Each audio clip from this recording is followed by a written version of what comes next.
Hi viewers, எல்லாத்துக்கும் வணக்கம். Welcome to PK recipes and vlogs. இன்றைக்கி நம்ம சேனலில் ஒரு கன்வென்ஷனல் அவன் எப்படி யூஸ் பண்ணுறதுன்னு கற்றுக்கலாம். நான் யூஸ் பண்ணுறது எலக்ட்ரோலெக்ஸ் பிராண்டு கன்வென்ஷனல் மாடல். இதோடைய கெப்பாசிட்டி வந்து 29 லிட்டர் கெப்பாசிட்டி. ப்ரைஸ் வந்து சிங்கப்பூர் டாலரில் $270. இதுதான் அதோடைய அவுட்டர் வியூ. டோர் வந்து ஆப்ஷன் உங்களுக்கு கீழே கொடுத்துருக்காங்க. இப்படி ஓப்பன் பண்ணால் இதுதான் இன்னர் வியூ. அவங்களே வந்துட்டு உங்களுக்கு வந்துட்டு க்ரில்லுக்கு வந்து ஒரு பிளேட் தனியாக கொடுத்துருக்காங்க. இதில் வந்து ட்ரே மாதிரி இருக்காது, ப்ரில் பிளேட் தான் கொடுத்துருப்பாங்க. இந்த ஸ்டாண்டு கீழே வந்து ஆஸ் யூஷுவல் கிளாஸ் கொடுத்துருக்காங்க அவன் யூஸ் பண்ணுறதுக்கு. இந்த மாடலில் என்னெல்லாம் ஃபியூச்சர்ஸ் இருக்குது, நம்ம கன்வென்ஷனல் பேசிக்காக கன்வென்ஷனல் அவனாகவே இந்த ஃபியூச்சர்ஸ் எல்லாமே இருக்கும். அந்த ஃபியூச்சர்ஸ்லாம் எப்படி யூஸ் பண்ணுறது தான் நம்ம இன்றைக்கி இந்த வீடியோவில் பார்க்க போகிறோம். வாங்க இப்போ ஒன்று ஒன்றா பார்க்கலாம். இது வந்து உங்களுக்கு பட்டன் கொடுத்துருக்காங்க பாருங்கள், டச் ஸ்க்ரீன் மாதிரி.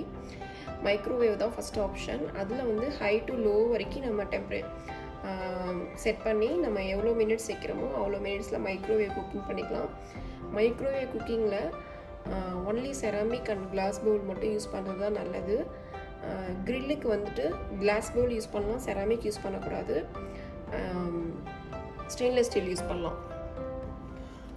ரொம்பவே அது முக்கியம். இப்போ எந்த ஒரு ஓவன் வாங்கினீங்கனாலும் அவங்க வந்து அதுக்கு ஒரு யூஸ்ஃபுல் மேனுவல் புக்கு கொடுத்துருப்பாங்க. இந்த மாதிரி இதை வந்து ஒரு அவன் யூஸ் பண்ண ஆரம்பிக்கிறதுக்கு முன்னாடி ஒரு தடவைக்கு 2 தடவை நீங்கள் கோத்ரூ பண்ணுங்கள். படித்து பார்த்தீங்கன்னா தான் உங்களுக்கு தெரியும் என்னென்ன இதில் சமைக்கலாம், என்ன பாத்திரம் உள்ளே வச்சு சமைக்க முடியும், எந்த ஆப்ஷனுக்கு எதை வச்சு யூஸ் பண்ணணும் உங்களுக்கு தெளிவாக தெரியும். அதுக்கப்புறமா நீங்கள் யூஸ் பண்ணிங்கன்னா உங்களுக்கு அது ரொம்பவே கன்வீனியண்ட்டாக இருக்கும். மறுபடியும் சொல்கிறேன், மைக்ரோவேவ்க்கு வந்துட்டு ceramic and glass bowl use பண்ணுங்கள். வெறும் ஹீட் மட்டும் பண்ணுறீங்கன்னா இந்த டப்பர்வேர் ஏதாவது மைக்ரோவேவ் சேஃப் பிளாஸ்டிக் ஐட்டம் வச்சுட்டு ஹீட் மட்டும் பண்ணிக்கலாம். 1 minute less then 1 minute heat பண்ண போகிறீங்க அந்த சாப்பாடு அப்படின்னா. ஆனால் அதிலே குக் பண்ண போகிறீங்க, மைக்ரோவேவ் மோட்லேயே வச்சு குக் பண்ண போகிறீங்கன்னா நான் பிளாஸ்டிக் ப்ரிஃபர் பண்ண மாட்டேன். கிளாஸ் பவுல் இல்லைன்னா செராமிக் பவுல்ஸ் மட்டும் யூஸ் பண்ணுங்கள். அடுத்தது க்ரில் ஆப்ஷன். க்ரில்லுக்கு வந்து இதுதான் அந்த க்ரில் ஸ்டாண்டு. நீங்கள் இதில் என்ன க்ரில் பண்ணணுமோ அதை வந்து நீங்கள் கபாபு, ஃபிஷ்ஷு, இந்த மாதிரி சிக்கன் என்ன க்ரில் பண்ணணுமோ இதை ஒரு பிளேட்டில் வச்சு இல்லைன்னா இந்த க்ரில் மேலேயே வச்சு நீங்கள் வந்து க்ரில் கொடுத்துக்கலாம். இதில் வந்து மேலே மட்டும்தான் ஹீட்டர் வருது க்ரில்லுக்கு, டாப்பு. அடுத்தது காம்பினேஷன் ஒரு ஆப்ஷன் இருக்குது. காம்பினேஷன் வந்து என்னென்னா கம்பைன் குக்கிங். நீங்கள் மைக்ரோவேவும் பண்ணி அந்த ஃபுட்டை வந்து நீங்கள் வந்து கன்வென்ஷனல் மோடில் பேக்கும் பண்ணணும் அப்படின்னா நீங்கள் இந்த காம்பினேஷன் மெத்தட் தான் யூஸ் பண்ணணும். அடுத்தது டீஃப்ராஸ்ட் வந்துட்டு உங்களுக்கே தெரிஞ்சிருக்கும். ஃப்ரீசரில் ஒரு திங் வச்சு ரொம்ப ஐஸ் ஆயிடுச்சு, ரொம்ப கட்டி ஆயிடுச்சு, அதை எடுத்து நம்மளால் உடனே ஈவன் பன்னீர், பட்டர் இந்த மாதிரி எதுவுமே உங்களால் உடனே ஸ்லைஸ் பண்ண முடியாது. அப்போ வந்து அந்த அதை கொண்டு வந்து நீங்கள் இந்த ஓவனில் வச்சு டீஃப்ராஸ்ட் ஆப்ஷனில் ஒரு 4 மினிட்ஸ் வச்சிங்கனாவே உங்களுக்கு ரூம் டெம்பரேச்சருக்கு அது வந்துடும். உங்களுக்கு ஈஸியாக கட் பண்ணிக்க முடியும், ஸ்லைஸ் பண்ணி நீங்கள் எடுத்து யூஸ் பண்ணலாம். அடுத்தது ஃபெர்மெண்ட் ஆப்ஷன். ஃபெர்மெண்ட் வந்துட்டு தெரிஞ்சிருக்கும் உங்களுக்கு, தயிர் உர போடுறது இல்லைன்னா ஏதாவது புளிக்க வைக்கிறது தான் உங்களுக்கு ஃபெர்மெண்ட்டுன்னு சொல்லுவாங்க.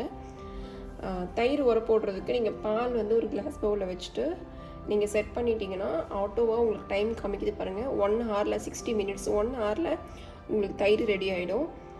இந்த ஆப்ஷன் வந்து நமக்கெல்லாம் விட ரொம்ப கோல்டு கண்ட்ரீஸில் இருக்காங்க இல்லையா, UK, US, சுவிட்சர்லாண்ட், நியூசிலாண்டில் இருக்கவங்க, இந்த மாதிரி ஓவர்சீஸில் இருக்கவங்க தான் இந்த ஆப்ஷன் ரொம்ப யூஸ் ஆகும். ஏன்னா அவங்களுக்கு வந்துட்டு வெதர் கண்டிஷன் அவ்வளோ ஒஸ்ட்டாக இருக்கும். புளிக்கிறதுக்கு கொஞ்சமாக ஹீட்டாக இருந்தால் தான் புளிக்கும். ரொம்பவே சில்லுன்னு இருக்கனால அவங்களுக்கு வந்து கண்டிப்பாக இந்த ஃபெர்மெண்ட் ஆப்ஷன் இருக்கும். அவங்கெல்லாம் வந்துட்டு வீட்டில் யோகட் மேக்கிங்னே ரைஸ் குக்கர் மாதிரி யோகட் மேக்கிங் தனியாக ஒரு உங்களுக்கு கிச்சன் யூட்டென்சில்ஸ் இருக்குது, ஒரு குக்கர் இருக்குது, அதில் தான் யோகட்டும் வைப்பாங்க. அது இல்லாதவங்க இந்த மாதிரி இதுலேயும் வச்சுக்கலாம். அடுத்தது கன்வென்ஷனல் டெம்பரேச்சர் செட் பண்ணுறது. இதில் வந்துட்டு மினிமம் 110 to 200 டிகிரி செல்சியஸ் கொடுத்துருக்காங்க. அந்த டைமு இதுதான் அதோடைய டைமிங் செட் பண்ணுறதுக்கு. 90 மினிட்ஸ் வரைக்கும் இல்லை டைம் செட் பண்ண முடியும், 95 மினிட்ஸ் வரைக்கும். டெம்பரேச்சர் வந்து 200 வரைக்கும் செட் பண்ணலாம். இது ரெண்டுத்துக்குமே இந்த ஒரே பட்டன் தான். டைமிங் வைக்கிறதுக்கும் சரி, டெம்பரேச்சர் செட் பண்ணுறதுக்கும் சரி இதே தான் நம்ம ரோல் பண்ணிக்கணும். ஒன்ஸ் டெம்பரேச்சர் செட் பண்ணிட்டு ரோல் பண்ணலாம். அடுத்தது செட் பண்ணிட்டீங்கன்னா அடுத்து டைம் கொடுத்துட்டு இதை டைமிங் செட் பண்ணிடணும். இந்த மாதிரி ரோல் பண்ணி அப்புறம் கீழே ஸ்டார்ட் கொடுத்திங்கன்னா அது ரெடி உங்களுக்கு வந்து ஸ்டார்ட் ஆகிடும். And then auto menu function வந்துட்டு உங்களுக்கு பேசிக்காகவே கன்வென்ஷனலாக கொடுத்துருப்பாங்க இப்போ வர எல்லா மாடல்லையுமே. இந்த மாடலில் வந்து ஒரு 14 டைப்ஸ் ஆஃப் மாடல் கன்வென்ஷன் கொடுத்துருக்காங்க. இதுதான் ஆட்டோ மெனுவோடைய லிஸ்ட்டு. இதில் வந்து 14 ஆப்ஷன்ஸ் கொடுத்துருக்காங்க. அதில் கோடு கொடுத்துருவாங்க A1 to A14. உங்களுக்கு ஓரளவுக்கு கிளியாரிட்டி தெரியும்னு நினைக்கிறேன். நான் முடிஞ்ச அளவுக்கு ஜூம் பண்ணியிருக்கேன். இங்கே பாருங்கள், கிரில்டு சிக்கன், ரோஸ்ட், போக்கு, இந்த மாதிரி ரைஸ் வச்சுக்க, ஃப்ரோசன் பீஸா, போரிஜு, கேக்கு, டோஸ்ட்டு, பிவரேஜஸ், இந்த மாதிரி எல்லா ஆப்ஷனும் இதுலேயே இருக்குது. நம்ம இந்த ஆப்ஷனில் ஏதாவது நீங்கள் சமைக்கணும், இந்த டைப் ஆஃப் மோடில் ஏதாவது சமைக்கணும்னா இந்த ஆட்டோ மெனு பட்டனில் போயிட்டு இந்த நம்பர் கொடுத்துட்டா போதும். ஆட்டோவாக அதுவே அது வந்து டெம்பரேச்சர் எல்லாமே செட் பண்ணி உங்களுக்கு ஆட்டோ குக் ஆகிடும். நம்ம அந்த பொருளை உள்ளே வச்சுட்டு, அது இல்லை நீங்களாக செட் பண்ணணும் அப்படின்னா அது எப்படி பண்ணுறதுன்னு காமிக்கிறேன். அண்ட் தென் இதில் வந்து நீங்கள் பேக் பண்ணணும் அப்படின்னா இதுக்கு தனியாக நீங்கள் வந்து குக்கிங் கேக்குக்கெலாம் ட்ரே வாங்குறது தேவையில்லை. இந்த மாதிரி ஒரு ஸ்டெயின்லெஸ் ஸ்டீல் பவுல் இருந்தாலே போதும், நம்ம வந்து பேக் பண்ணிக்கலாம். அதாவது கன்வென்ஷனல் மோடுக்கு மட்டும்தான் நீங்கள் ஸ்டெயின்லெஸ் ஸ்டீல் யூஸ் பண்ணணும். நீங்கள் மைக்ரோவேவ் மோடில் வச்சுட்டு இதை யூஸ் பண்ணிடாதீங்க, அப்புறம் ஸ்பார்க்கிள் வர ஆரம்பிச்சிட்டோம் உள்ளார. அப்புறம் இந்த ஓவனில் வந்து உங்களுக்கு இன்னொரு பெனிஃபிட் என்னென்னா, எலக்ட்ரோலெக்ஸ் பிராண்டில் மட்டும்தான் உங்களுக்கு ரைஸ் குக் பண்ணுறதுக்கு தனியாகவே ஒரு கண்டெய்னர் கொடுத்துருக்காங்க. இதில் வந்து நீங்கள் ஸ்டீம் ஃபுட்டும் பண்ணிக்கலாம். இதுதான் அந்த கண்டெய்னர். அவங்களுடைய பிராண்டே கொடுத்துருக்காங்க, ஒரு ஹாட் பாக்ஸ் மாதிரி.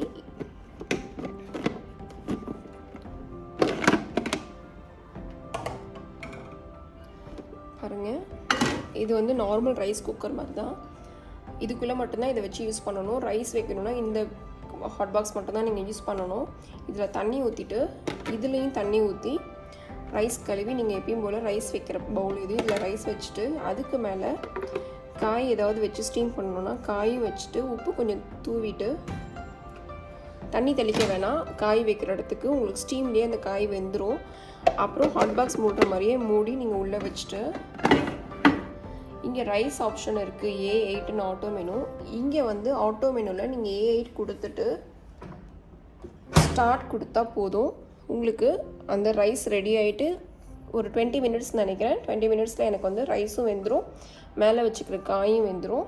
கஞ்சியெல்லாம் எதுவுமே வெளியில் வந்திருக்காது, ரொம்பவே நல்லா வெந்துடும். நமக்கு உதிரி உதிரியாக வேணும் சாதம், நல்லா வேறு குழஞ்சி வேணாம் அப்படின்னு நினைக்கிறவங்க இந்த ஆப்ஷனில் யூஸ் பண்ணி பாருங்கள். பேச்சுலர்ஸ்லாம் ரொம்பவே யூஸ்ஃபுல்லாக இருக்கும். பாத்திரம் கழுவுறது ரொம்ப ஈஸி. இப்படியே வச்சு சாப்பிட்டுட்டு இதுலேயே அப்படியே கழுவிடலாம்.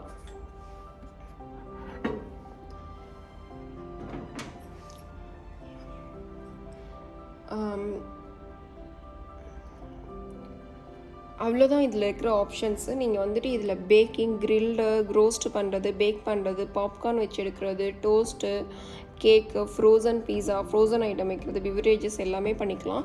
காஃபி கூட கலந்துக்கலாம். காஃபி வந்து பிவரேஜஸ் கொடுத்துருக்காங்க A14 ஆப்ஷனில். நீங்கள் ஒரு காஃபி மக்கில், செராமிக் மக்கில் நீங்கள் வந்து பால், சர்க்கரை, காஃபி தூள் 3ம் போட்டுட்டு ஒன்றா கலந்து வச்சுடுங்க. உங்களுக்கு வந்து A14 ஆட்டோ மெனு போகிறீங்க அப்படின்னா உங்களுக்கு இங்கே ஸ்டார்ட் கொடுக்கும்போது கேட்கும், உங்களுக்கு எத்தனை கப்புன்னு கேட்கும். உங்களுக்கு தெரியுதா? இங்கே ஒரு குட்டி கப்பு தெரியுது பாருங்கள், லோகோ. 1 கப்பா 2 கப்பா, நீங்கள் எத்தனை கப்பு வைக்கிறீங்க அத்தனை கப்பை நீங்கள் 3 கப் வரைக்கும் கேட்க முடியும் இந்த ஓவனில். 2 கப் வைக்கிறீங்கன்னா 2 கப் வச்சுட்டு நீங்கள் ஸ்டார்ட் கொடுத்துட்டிங்கன்னா 2 minutes 40 செகண்டில் உங்களுக்கு வந்து காஃபி ரெடி ஆகிடும். நீங்கள் அடுப்பில் நின்று பால் காய்ச்சி தனியாக டிகாஷன் போட்டு காஃபி கலக்கணும்னு அவசியம் இல்லை. இன்ஸ்டன்ட் காஃபி இப்படி அழகாக கலந்து குடிச்சிக்கலாம். எங்கேயாவது வெளியில் போயிட்டு வந்தோடனே நமக்கு தலைவலிக்கும், காஃபி குடிக்கணும், அடுப்பில் நிற்கணுன்றதுக்கு பதிலாக இந்த மாதிரி கலந்து வச்சிட்டிங்கன்னா அது ரொம்பவே ஈஸியாக இருக்கும். காஃபி டேஸ்ட்டும் நல்லாவே இருக்கும். நான் அடிக்கடி குடிச்சிருக்கேன், நான் அதனால தான் சொல்கிறேன். அவன் மட்டும் வச்சுருக்கீங்க, கன்வென்ஷனல் மாடல் இல்லைன்னா நீங்கள் அதில் என்னெல்லாம் சமைக்க முடியும்னா காய் வேக வைக்கலாம், சோளக்கருகு வேக வைக்கலாம், பாதாம் அல்வா, கேரட் அல்வா, இந்த மாதிரி ஐட்டம்லாம் வந்துட்டு செய்ய முடியும். ரொம்ப அடுப்பில் நின்று நம்ம அதை கிண்டிகிட்டே இருப்போம் அல்வாலாம். இது ரொம்ப நேரம் கிண்ட தேவையில்லை. நம்ம வச்சு எடுத்து அப்பப்போ கிராஜுவலி நம்ம நல்லா மிக்ஸ் பண்ணிவிட்டு மறுபடியும் வெளில வச்சு எடுத்தாலே ஒரு 8 மினிட்ஸில் உங்களுக்கு பாதாம் அல்வா, கேரட் அல்வா எல்லாமே ரெடி ஆகிடும். காய் வேக வைக்கும்போது இந்த மாதிரி ஒரு கிளாஸ் பவுல், இல்லை கேரட் அல்வாவும் பாதாம் அல்வா எதுவுமே இந்த மாதிரி ஒரு பவுல் இருந்தாலே போதும், நீங்கள் அதிலே செஞ்சுக்கலாம். இப்போ 10 மினிட்ஸ் செட் பண்ணுறீங்கன்னா ஒரு 3 மினிட்ஸ் ஒன்ஸ் இல்லை 2 மினிட்ஸ் ஒன்ஸ் வெளில எடுத்து லைட்டாக ஒரு தடவை நல்லா மிக்ஸ் பண்ணிவிட்டு மறுபடியும் உள்ளே வச்சு ஆன் பண்ணிவிடுங்க. போதும். உங்களுக்கு வந்து நம்ம அடுப்பில் வச்சு நம்ம யூஸ் பண்ணுறதை விட ஆயில் ஆகட்டும், கீ ஆகட்டும் இதில் ரொம்பவே கம்மியாக யூஸ் ஆகும். அவ்வளோவா தேவைப்படாது. கொஞ்சமான நெய் யூஸ் பண்ணி நம்ம இந்த ஸ்வீட்டை செஞ்சிட முடியும். காய் வந்து நீங்கள் இதில் வேக வைக்கும்போது கலர் மாறாது, சீக்கிரம் வெந்துடும். தண்ணி இல்லாமல் காயை வேக வைக்கணும், ஆவியில் இது மாதிரி ட்ரையாக வேணும் உங்களுக்கு அப்படின்னா நீங்கள் அந்த மைக்ரோவேவ் சேஃப் எந்த பாத்திரமோ அதில் வச்சு லைட்டாக தண்ணி தெளித்து உப்பு லைட்டாக தூவிட்டு வச்சுட்டு 3 to 6 மினிட்ஸ் வைங்க. அதுலேயே காய் வெந்துடும். இதுதான் மைக்ரோவேவோட ஆப்ஷன் உங்களுக்கு. இதில் வந்து எப்படி நீங்கள் பேக் பண்ணுறது, கன்வென்ஷனல் மாடல் எப்படி யூஸ் பண்ணுறதுன்னு என்னுடைய ரெசிபீஸ் லிங்க் நான் வந்து கீழே டிஸ்கிரிப்ஷன் பாக்ஸில் ஆட் பண்ணுறேன். எப்படி டெம்பரேச்சர் செட் பண்ணி எப்படி ஆட் பண்ணணும்னு. நான் இதில் வந்து குக்கீஸ், கேக்கு, பீஸா இது எல்லாமே நான் செஞ்ச வீடியோ அப்லோட் பண்ணியிருக்கேன் என் சேனலில். அதோடைய டிஸ்கிரிப்ஷன் வந்து கீழே ஆட் பண்ணுறேன், அதில் போய் பாருங்கள் இதில் எப்படி பேக் பண்ணணும்னு. அண்ட் தென் உங்களுக்கு வந்து மைக்ரோவேவ் மோடில் 1 மினிட் மக் கேக்லாம் எப்படி செய்யணும் உங்களுக்கு வீடியோ போட்டிருக்கேன், 2 வீடியோ. அதோடைய லிங்க்கும் டிஸ்கிரிப்ஷன் பாக்ஸில் ஆட் பண்ணுறேன், அதையும் போய் பாருங்கள். அவ்வளோதான் இதில் இருக்கிற ஃபியூச்சர்ஸு. மெயினாக நீங்கள் வந்து ஓவன் யூஸ் பண்ணுறீங்கன்னா அதுக்கு மேலே எந்த திங்ஸும் வைக்காதீங்க. இடம் எம்டியாக தானே இருக்குது அப்படின்னு சொல்லிட்டு. ஏன்னா இதில் ஹீட் வந்து ரெசிஸ்டன்ட் வந்து உங்களுக்கு மேலே கொடுத்துருப்பாங்க, இல்லை சைடில் கொடுத்துருப்பாங்க, நமக்கு தெரியாது. அது எல்லாத்தையும் க்ளோஸ் பண்ணிடுற மாதிரி நீங்கள் அடைச்ச மாதிரி வச்சிட்டிங்கன்னா இதோடைய லைஃப் ரொம்ப கம்மி தான் வரும். அதனால் இது மேலே எதுவும் வெயிட் வைக்கிறதுக்கு நீங்கள் அவாய்ட் பண்ணுங்கள், வைக்காதீங்க. யூசர் மேனுவல் புக்கை எப்பயுமே சைடில் வச்சுக்கோங்க. நம்ம வீட்டில் இல்லைனாலும் வேறு யாராவது நமக்கு அவங்க வீட்டில் இருக்கிறவங்க வேறு யாராவது ஏதாவது ட்ரை பண்ணணும்னு நினைக்கிறாங்கன்னா அந்த மேனுவல் புக்கை எடுத்து படிச்சுட்டு அவங்க செய்யும்போது அவங்களுக்கு இது ரொம்ப யூஸ்ஃபுல்லாக இருக்கும். பக்கத்தில் இருந்தால் அவங்க முழிக்க மாட்டாங்க, எப்படி செய்யணும்னு தேடிட்டு இருக்க மாட்டாங்க, அதை பார்த்து ஈஸியாக தெரிஞ்சுக்கலாம். அண்ட் தென் க்ளவுஸு, அதை யூஸ் பண்ணுற க்ளவுஸ் என்னமோ அதையும் பக்கத்துலேயே வச்சுக்கோங்க. அப்போ தான் நமக்கு வந்து அதுவும் யூஸ்ஃபுல்லாக இருக்கும். வச்சுருக்கீங்க அவன் மட்டும் வாங்கினீங்கன்னா உங்களுக்கு காஸ்ட்டு வந்து நியர்லி 4000 ருபீஸ்லேயே வாங்கிடலாம் ஊர் காசுக்கு. அந்த மாதிரி அவன் வாங்கும்போது நீங்கள் அதை தான் பண்ண முடியும். அதில் வந்து நீங்கள் மக் கேக் இந்த மாதிரி தான் ப்ரிப்பேர் பண்ணலாம். பேக்கு, ரோஸ்ட்டு, க்ரில் இதெல்லாம் யூஸ் பண்ணால் இந்த மாதிரி கன்வென்ஷனல் வாங்கினீங்கன்னா தான் பெட்ரு. கண்டிப்பாக இந்த வீடியோ உங்கள் எல்லாத்துக்கும் ரொம்ப யூஸ்ஃபுல்லாக இருக்கும்னு நினைக்கிறேன். என் சேனலை லைக் பண்ணுங்கள். இந்த வீடியோ பிடிச்சிருந்தால் கமெண்ட் பண்ணுங்கள், லைக் பண்ணுங்கள், ஷேர் பண்ணுங்கள். மறக்காமல் என் சேனலை சப்ஸ்கிரைப் பண்ணுங்கள். கூடவே பக்கத்தில் இருக்கிற பெல் பட்டனையும் ப்ரெஸ் பண்ணிக்கோங்க. அப்போ தான் என்னுடைய ஃப்யூச்சர் வீடியோஸில் நான் என்னெல்லாம் போட்டிருக்கேன்னு உங்களால் பார்க்க முடியும் அடுத்தடுத்த வீடியோவை. தேங்க்ஸ் ஃபார் வாட்சிங்.